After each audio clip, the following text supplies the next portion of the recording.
Welcome to SportsBeat KC, the Kansas City Star's daily sports podcast. It's Tuesday, May 5th. I'm Blair Kirchhoff. Today, beat writer Herbie Teope and I talk Chiefs, including the acquisition of defensive end Taco Charlton, the release of punter Dustin Colquitt, and we speculate on the Chiefs' 2020 schedule, which is expected to be announced with all of the NFL slates later this week. After a break, we'll hear from Chief safety Tyrann Mathieu. He met with reporters last Friday, and it's always interesting to hear what the team's 2019 MVP has to say. But first, here's Herbie Teope. Herbie, once again, I'm reminded that even though it is the offseason, we're through the draft, we haven't gotten to what would be scheduled to be, OTAs. There's still a ton of news that happens with the NFL every week. And since the last time we talked, there have been some comings and goings on the Chiefs roster. The most significant acquisition, it seems to me, is defensive end Taco Charlton. Not only is he interesting and significant because of his name, but because of his position, and he's got the fact that he's with his third team in 4 years, a former first-round draft pick. I find him very curious. So why were the Chiefs interested in him, and what's he going to bring to the Chiefs? Well, if anything, I think Taco Charlton gives them a lot of depth there at the defensive line. And it's kind of weird because he's coming from Miami. And, of course, the Chiefs lost Emmanuel Ogbah to the Dolphins. Right.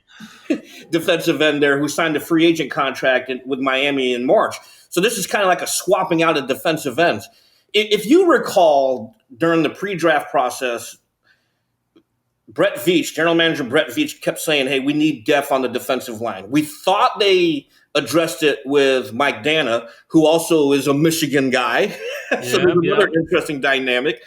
But, the fact that they added Taco Charlton, why not? He's a first-round draft pick, a former first-round draft pick, and you don't become a first-round draft pick in the National Football League unless people think that you are a good quality prospect. Granted, he is on his third team. He's bounced around now between the Dallas Cowboys, who made him a first-round pick in 2017, the 28th overall pick, waived by the Cowboys 2 weeks into the 2019 regular season before being claimed by the Dolphins, shortly thereafter in September. He didn't last there for some reason or another. And my understanding, from reading the reports from our brothers and sisters at the Miami Herald was, he was inactive 3 of the last 4 games, a healthy scratch. So this is kind of interesting. But, at this point, a 1-year contract with Charlton gives them an opportunity to see what they have in him. He bolsters depth behind Frank Clark, also a Michigan alum. Right. I know. How about that? I just thought that the Chiefs could have gone defensive end earlier in the draft, but waited until the 5th round. And as you said, got Mike Dana. I guess the Chiefs must see something in him, and the idea of a guy being a first round talent has the Chiefs believing that there's potential there. It's just maybe a matter of fit and finding the right spot, finding the right coach, maybe the right position coach, and the right locker room for him. Yeah, and it's a fantastic point you bring up there as well, finding the right fit, because the Chiefs seem to like former Cowboys defensive players, from linebacker Anthony Hitchens, Damian Wilson, Charvarius Ward. Now they get a chance to rejuvenate another career, hopefully, with Taco Charlton. I think this is a very low-risk move for them because it is only a 1-year deal. So you find out what you have with this guy, see if he fits, see if he can push Alex Okafor, Tano Pasno, Damone Harris, Breeland Speaks. We hardly ever talk about this guy. He was a draft pick, and Tim Ward. And if he can push them and somehow find his way into the rotation, it's a win-win situation for them. If he doesn't work out, once again, a 1-year deal. You're not really losing too much. Boy, he's an athletic guy, 6'6", 277, athletic.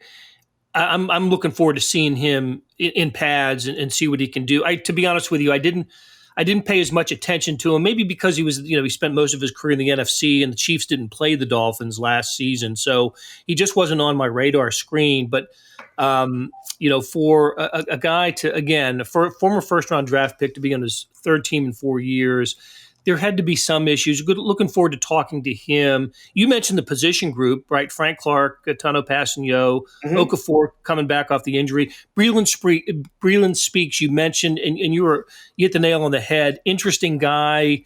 Didn't get to play last year in the new Steve Spagnuolo defense, so we kind of don't know what we have with Speaks.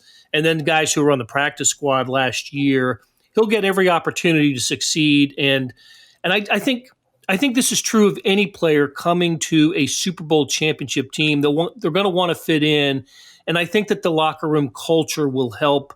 If there is an attitude issue, or if there's just some reason why it hasn't worked for him in Miami and Dallas, if there are reasons beyond just a wrong fit, if he did have an attitude problem, I don't think you'll see that in Kansas City just because of the strength of the Chiefs locker room. Players like Frank Clark and Chris Jones and Tyrann Mathieu, I think those can help bring a guy around. Am I right about that? Yeah, you're absolutely correct. And if anything, shortly after the signing, Frank Clark took to Twitter, and pretty much embraced and welcomed him in.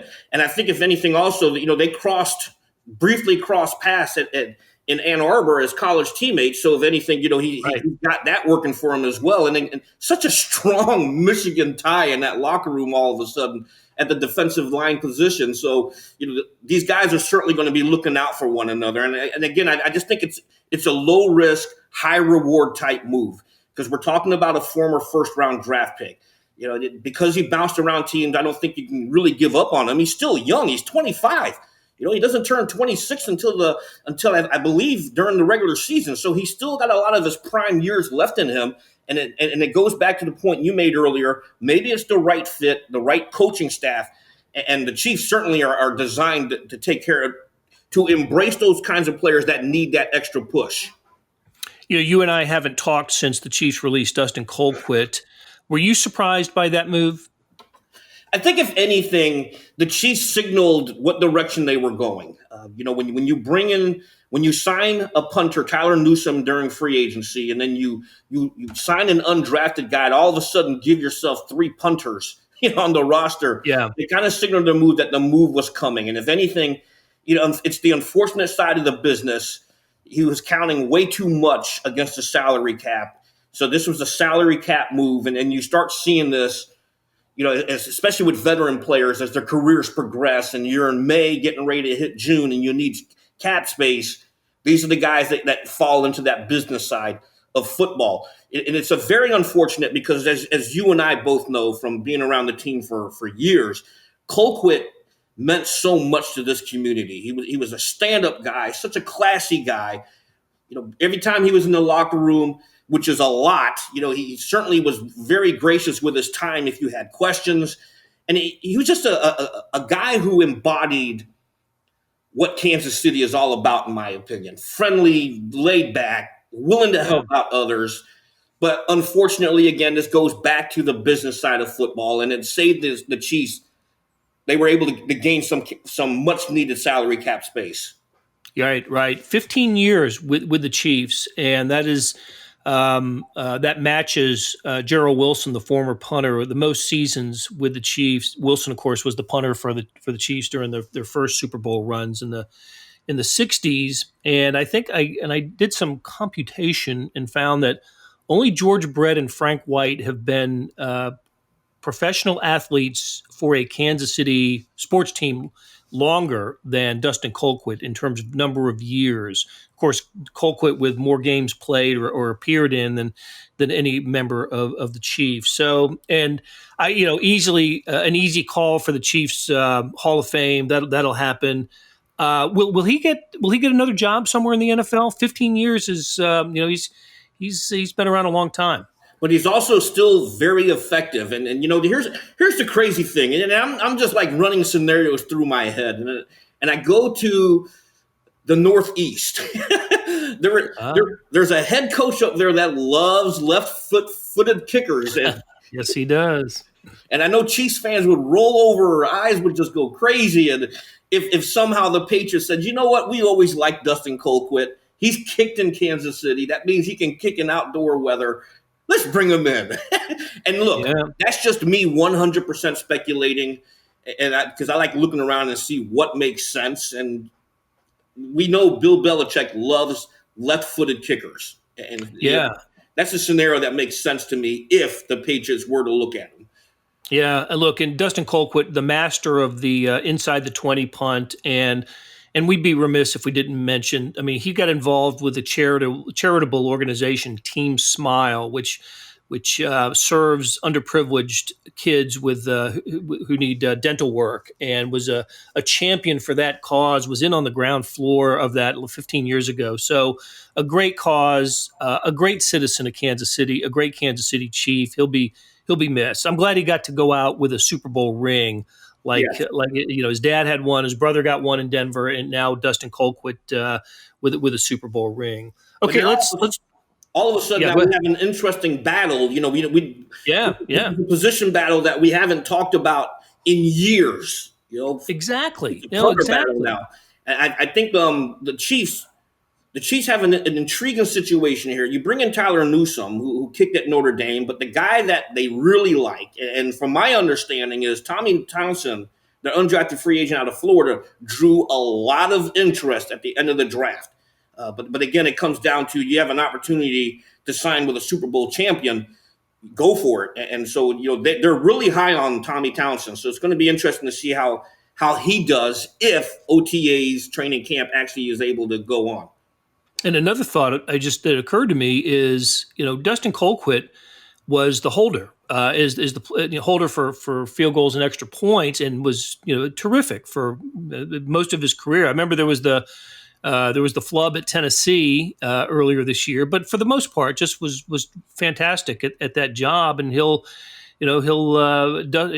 Butker is going to have to break in a new holder now for the operation, along with James Winchester, the snapper. And I remember it was an odd situation a few years ago when Butker became the kicker. Cairo Santos had started the year as the Chiefs kicker.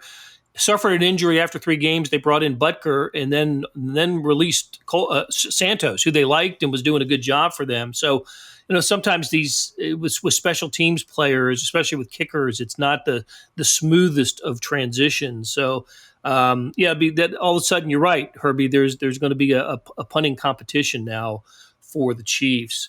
Let's look at the news that is going to happen this week in the NFL. There were some rumors that it could happen as early as today. It's Tuesday. I don't think that'll happen. But by the end of the week, the Chiefs should know, and the rest of the NFL should know their 2020 schedule.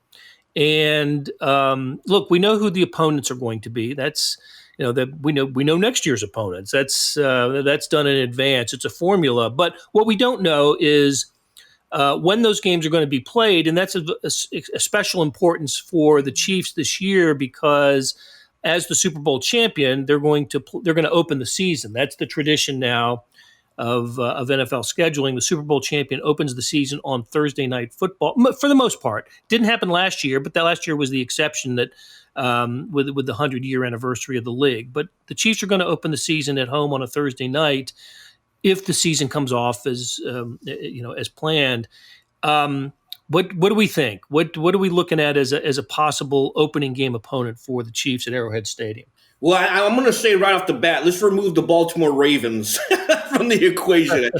I think that's a game the NFL wants to happen later on in the season when there's like postseason jockeying for position implications at hand there. I think the Ravens and the Chiefs makes much more sense late November, December timeframe.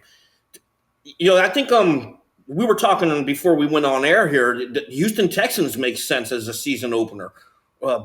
Two divisional foes, divisional foes, or conference foes, I should say. Conference foes, right.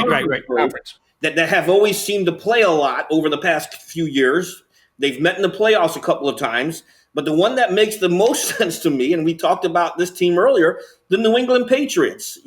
This is a team that's now without Tom Brady. They're going to be with a lot of eyes are going to be on Bill Belichick. Is how the Patriots do without Brady. So this is going to be an intriguing storyline. I think you set up the Patriots against the Chiefs for the season opener, and you got a winner there. Yeah, I think there's all kinds of storylines involved. There are. I can't say this with just certainty, absolute certainty, but I'm pretty sure the opponent won't be a division foe, right? They're not going to have the Las Vegas Raiders open their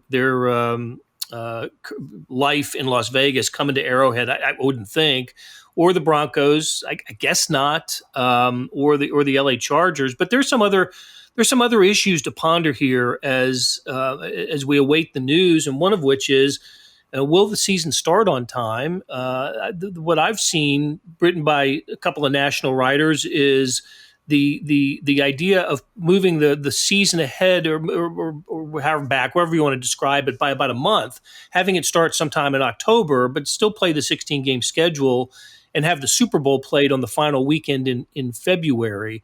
It could start with fans. It could start without fans. It could start with fans in some places, but not in others.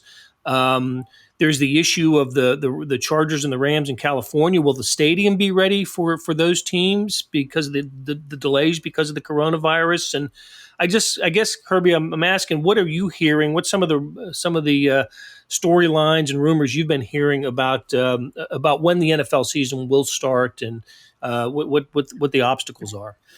I'm going to go back to what Clark Hunt told us 2 weeks ago during the draft. Nobody knows.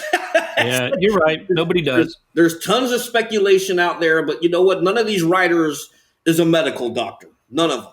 And unless they work at the CDC or WHO, the World Health Organization, this is all speculation at this point. I mean, there's even writings out there if the college football season doesn't start, the NFL might take some of the Saturday slots. So there's a lot of scenarios at play, but I'm not a doctor. I don't specialize in infectious diseases, so I have no idea what's going to happen with the National Football League 2020 regular season.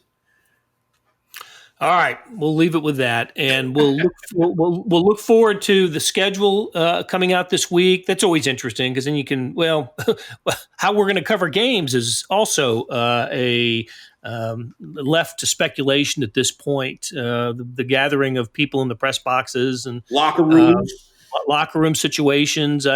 I wouldn't be surprised if we saw the continuation of the Zoom teleconference in the regular season, at least at the beginning of the regular season for the NFL. All sorts of unknowns going in, and there's time to determine this stuff too. I know that's big that's a big thought in the college world right now. There's no reason to make definitive statements about games and schedules, whether games are going to be played or not, because you have time to let the doctors do what the doctors are doing and let the scientists work on cures. So let's let that happen. What do you think? You know what, though, Blair? And here's the thing that I think provides a reason for optimism. In South Korea, they've now started their baseball games again. They're playing right now as we speak. Yeah, and then that offers hope. And I think as long as we still have hope, then you move forward. You move forward and let things process the way it needs to process. But I think it would be irresponsible to rush into things without a set plan. And then Clark Hunt nailed it on the head last week or 2 weeks ago during the draft where he said, contingency plans, they're going to start discussing that at the end of this month during the annual league owners meeting. And so, hopefully by the end of this month, we should have a good idea of how the NFL plans to proceed. All right, Herbie, great talking to you. We will we'll catch up again soon. Okay, thanks a lot, Blair. Hey, it's Blair. We have a special subscription offer for SportsBeat KC listeners, unlimited digital access to the Kansas City Star's award-winning sports coverage. Sign up now for 1 year of Sports Pass for access to all the sports news, features, and columns presented on the kansascity.com site, and it's only $30. That's a 40% savings off our regular rate. Your subscription will automatically renew after the initial term at $50 unless you tell us to cancel. Your subscription helps support the sports coverage of kansascity.com and the Kansas City Star, and that support has never been more important. Please visit kansascity.com/SportsBeatKC offer to get this special offer. And as always, thanks for listening. Welcome back to SportsBeat KC. Safety Tyrann Mathieu was one of 3 Chiefs who virtually met the media last Friday. He opens up by talking about how he's managing to train and stay atop his game from home. Yeah, so I got my iPad, so I can, watch the film, see the reps, try to visualize it, and then just try my best to make it work at home. Try my best to really follow the guidelines and then mostly just stay positive. I think that's most important. Just staying positive, staying in the right frame of mind. But I've been trying to get as much work in as I can with what I have. Let's go to Danny Wilniak. Go ahead, Danny. Hey, Tyrann. Hope you and your family are all well. Yes? Thank you. Yes. Good. Andy, just a few minutes ago, told us that he doesn't think this defense last year was nearly as good as it could be. You guys come off a Super Bowl win. Do you echo those sentiments? I agree. We could have been so much better, especially the production at the ball. I mean, I think I dropped 8 interceptions by myself. And so you just understand that, if you make certain plays, it would have completely changed, how well we played. And I thought we played well, but it could have been great. So I think that's the motivation this year, is that we know we can really get better. Let's go to Mick Schaefer. Go ahead, Mick. All right, Tyrann, the draft, they take an LSU guy, they take a couple defensive backs, they take like 3 guys total from Louisiana. Are you sure that you weren't the one pulling the strings on that draft last week? Nah, I had nothing to do with that. Just a lot of great kids with a lot of great talent, from down there in Louisiana. But it's always cool when you get to play with a guy that what kind of culture he comes from. So I know he's going to come in, he's going to fit in. He's going to do really well. And and we got to support him, as leaders, as a team. And, I think he's going to make an impact for us. So I'm excited about it. Let's go to Darren Smith. Go ahead, Darren. Hey, Tyrann. Hey. Hope all is well with you. Look, as one of the leaders on the team, how do you all fight against complacency going into the new season? And then have you had a chance to, I guess, maybe talk to or find out anything about Bashaud Breeland? Well, I think, like I mentioned, earlier, I feel like we can really get better as a whole. And I know Frank Clark feels the same. I know Chris Jones feels the same. There's a lot of little things that we could have got better at. We're not necessarily patting ourselves on the back because we won a championship. I think we understand in order to do it again or even to win in the future, we're going to have to play better defensively. So teams will start to scheme us. They'll start to really, strategize how to beat us, and we're going to have to be able to really adjust as a defense. You mentioned Breeland. I haven't spoken with Breeland though. All right, let's go to Pete Sweeney. Go ahead, Pete. Hi, Tyrann. Thank you for taking some time here. First, when it comes to some of these players that are drafted, and a lot were on the defensive side of the football, and Gay and then Snead and Keys, I was just curious, how soon do you take it upon yourself to reach out to these guys, and what have those conversations been like? And then my second point was sort of in light of the Breeland situation, you've become the leader of the Chiefs defense. What does it mean, and what responsibility comes with being, in your opinion, a Kansas City Chiefs defensive back? Yeah, well, you mentioned the couple guys that we drafted over draft week, and I think I actually hit up all those boys that night. Actually, maybe hit up Bo P the next day, but just excited to play with guys that love football. I don't think anyone's perfect, but I think if you're able to look at those guys, you'll say they love to play football. They love to tackle. They love to be out there. And I think as a defensive player, that's all you can ask for, when your GM is drafting a player. You just get a guy that love to play football, that love to tackle. And, Coach Spags can coach him up. I could try to coach him up and, we'll figure out where to go. But I think being a leader is a ton of responsibility. It's obviously a great deal of accountability as well. You just have to hold people accountable, but I think most importantly, you have to hold yourself accountable. I think it's a certain way you practice. I think it's a certain way you play. I think it's a certain way you interact with teammates. It's a certain way you interact with coaches and even the media. So I think leadership is not just you being really good at football. I think it's you understanding that you're good at football and that you can help other people be good at football. And so I think that's leadership. And that's just what I try to do. Let's go to James Palmer. Go ahead, James. What's up, Tyrann? Hey. Question. With you being home and kind of a different scenario than you've ever had in an off season, I'm curious if there's other things that you've kind of found since you're such a student of the game to kind of maybe study, look at that maybe you wouldn't do in a normal off season, right? Just kind of maybe studying something differently or doing something differently that's kind of caught your eye. No, well, actually, most off seasons I always study, offenses, right? I try to see what teams are going to be on the schedule that year. Then I try to get a jump start on them. But lately, I've been studying other guys, I think that's really starting to help my game too.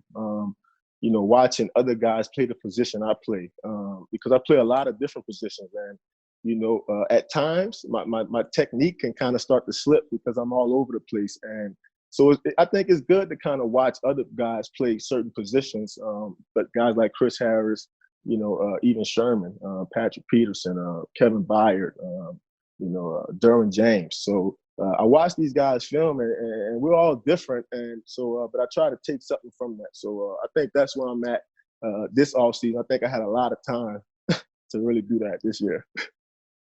Let's go to Adam Teicher. Go ahead, Adam. Hey, Tyrann, how you doing today? Hey, I'm good. Good. Hey, I know you were following the draft, particularly in the early rounds, and you, not just the Chiefs, but the other teams. And you saw what the AFC West teams were doing, loading up to come after you guys. I just wanted to get your general thoughts on that. What thoughts do you have about these teams really coming after you? And Brad, if I could have one quick follow-up when it's done.